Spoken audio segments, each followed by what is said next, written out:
Chugga chugga chugga chugga chugga chugga chugga chugga chugga chugga chugga chugga. Ain't no choo choo, cause ain't no stops on this feels train.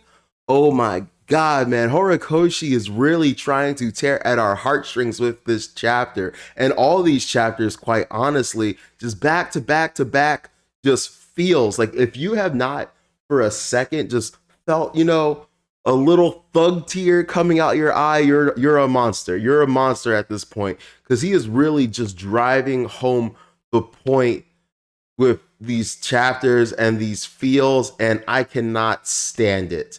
Anyway, welcome to Otaku Talk. It's me, your boy, your host, OD, and today we'll be reviewing My Hero Academia chapter. What chapter are we on, by the way? Whoops, I'm slipping. We are on chapter 324 of My Hero Academia, and man, I cannot wait to, discuss it with you guys. Before we get into that, if this is your first time here or you've been here before but haven't done so already, I would greatly, greatly appreciate it if you could like and subscribe, bang that bell, do me a solid, join my League of Otaku. It would mean the world to me as an up-and-coming content creator. And yeah, without further ado, let's get into the review.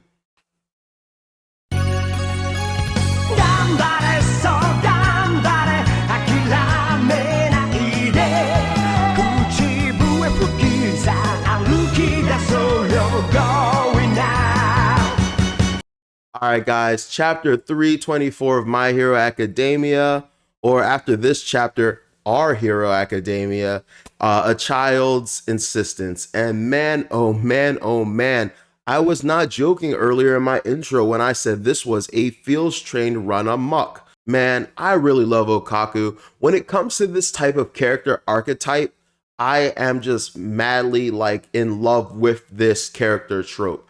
I don't know what it is, but I just love, especially, and I don't know if this is gonna sound sexist or whatever, especially when they're women, just genuinely kind, compassionate females, man. The only time I felt another way about a character like this is Hinata from Naruto. In terms of the overall story, it's they're cool characters. I do care about them, but generally I don't care about them outside of their relationship and interaction with the main protagonist. But I love their necessity in being the one that bolstered them. I love how they're always typical day one homies, from the jump, have always believed in our hero, even before our hero was, what they are currently, before they met their potential, before they impressed us. These people look past the superficial and saw deep into them as a person, and have always been, about them. And I don't know what it is about that kind of character, but I love it so much. And I think it's just honestly because I think in life, I think it's genuinely really hard to find people that are just genuinely good. There are people that do good acts and behave well, but people that are legitimately selfless and always are trying to uplift others, that's a rarity in this world. And so I think that's part of the connection that I feel with these people. And Okaku is no exception. And man, oh man, oh man, the way she is writing for Deku this entire chapter is extraordinary, is absolutely extraordinary.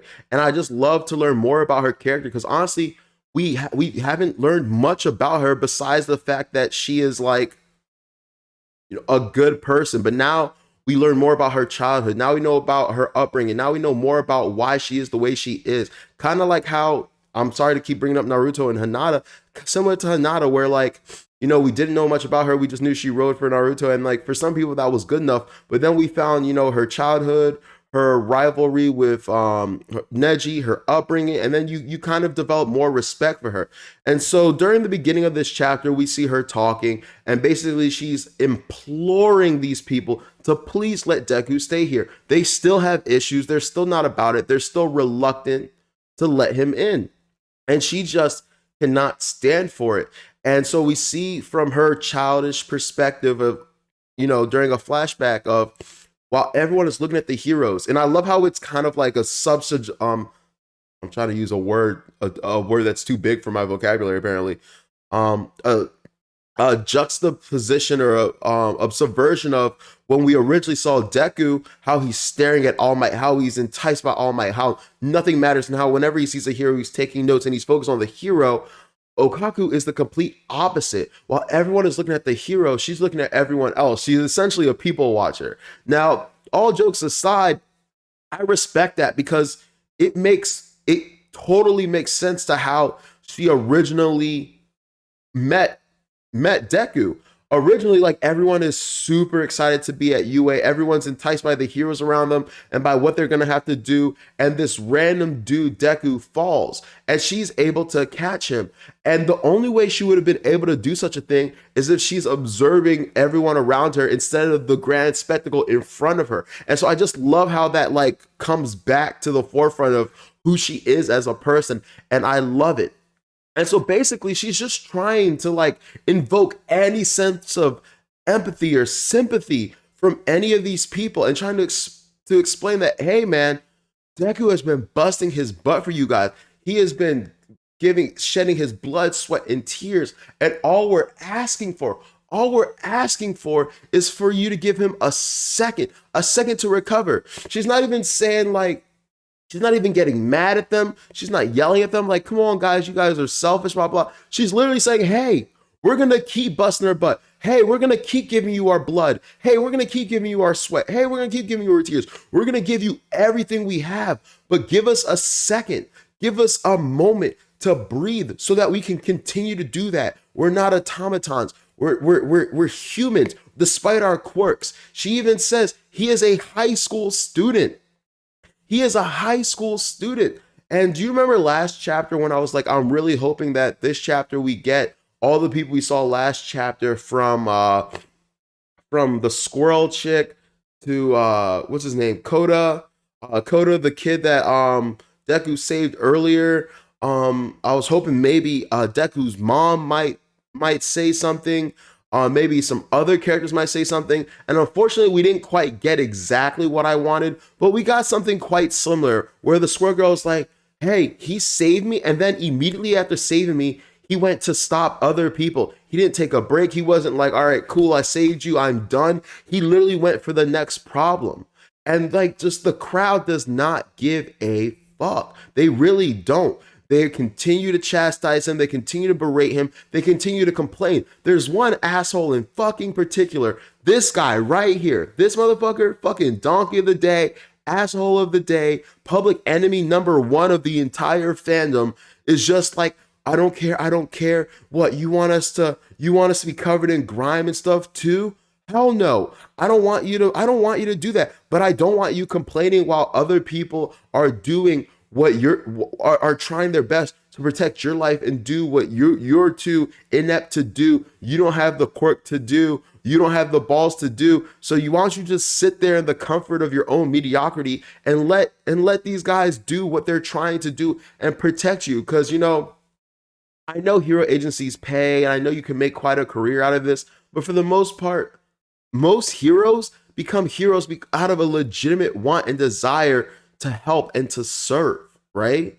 And so for Okaku and all these other people to be giving all these reasons and to be trying to implore any sense of empathy and sympathy for our heroes, not even Deku, just everyone, and for him to be like, but shut the fuck up, dude. No one gives a fuck about you, bro. And that's not true. We do give a fuck, but like, it's a really sad thing. It's a really, really sad thing because the part that's killing me the most out of everything that's happening in this chapter and these last few chapters is this is human nature.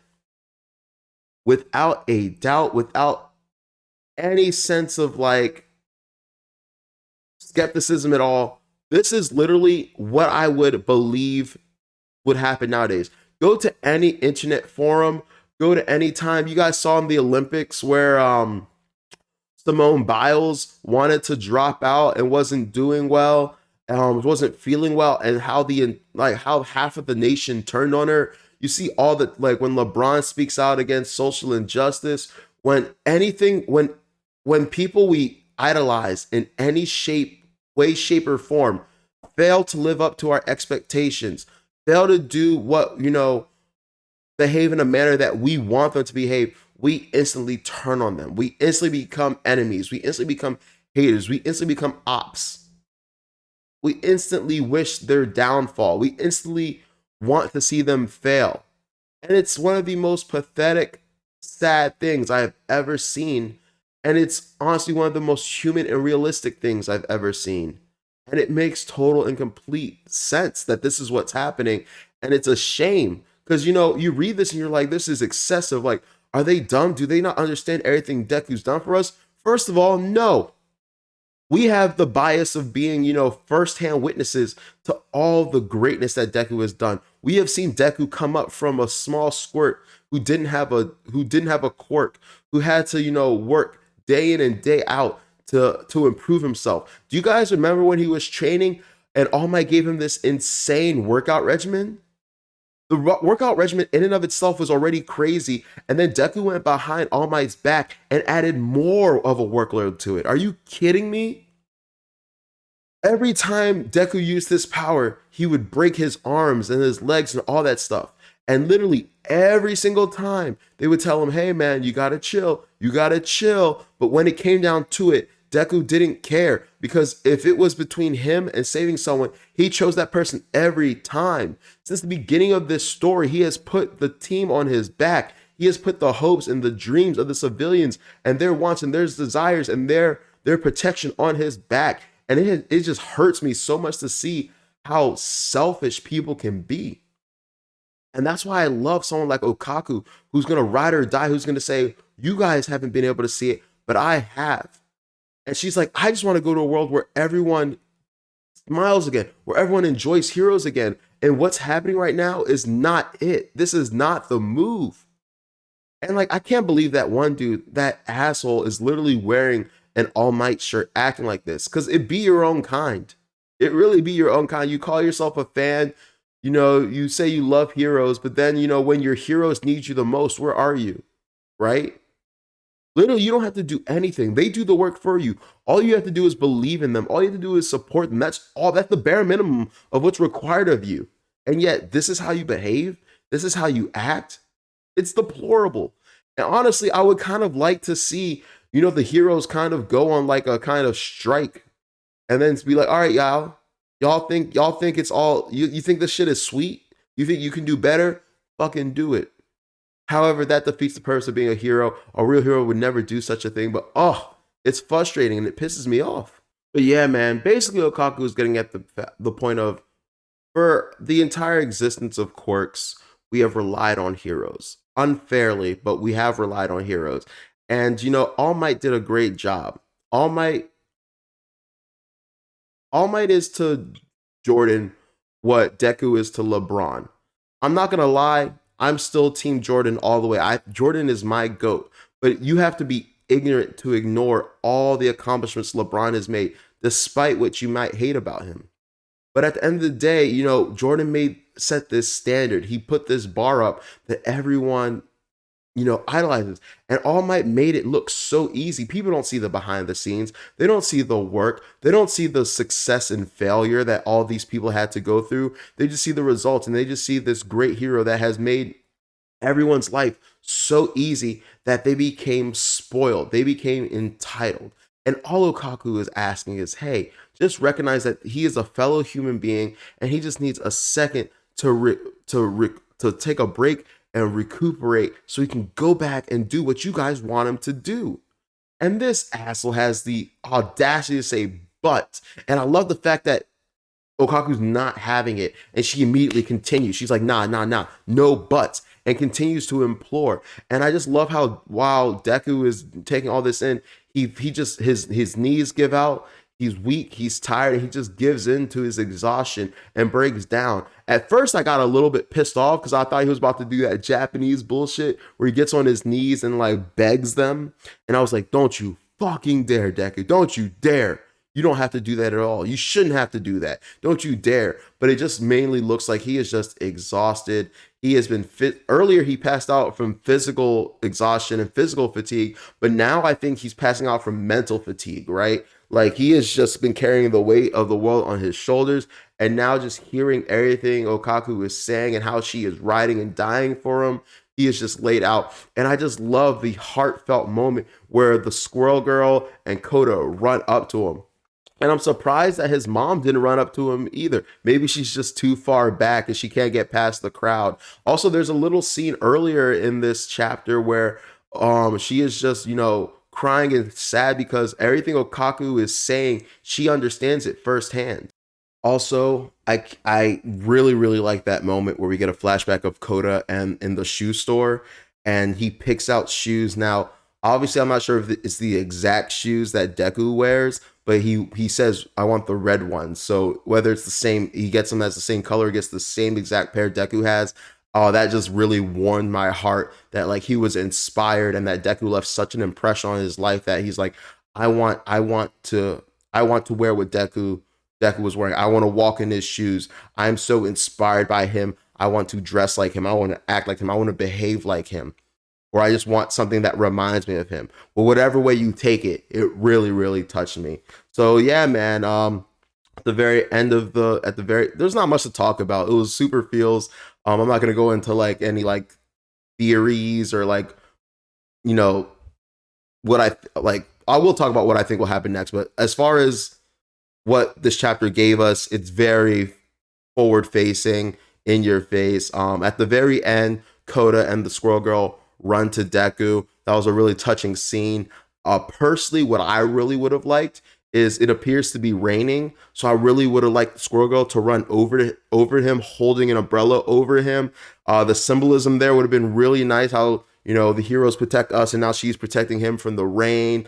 And like I would love for her to be getting like rained on, but she cares about him at that moment. That would have been really, really touching, in my opinion. I think the mangaka really missed an opportunity there.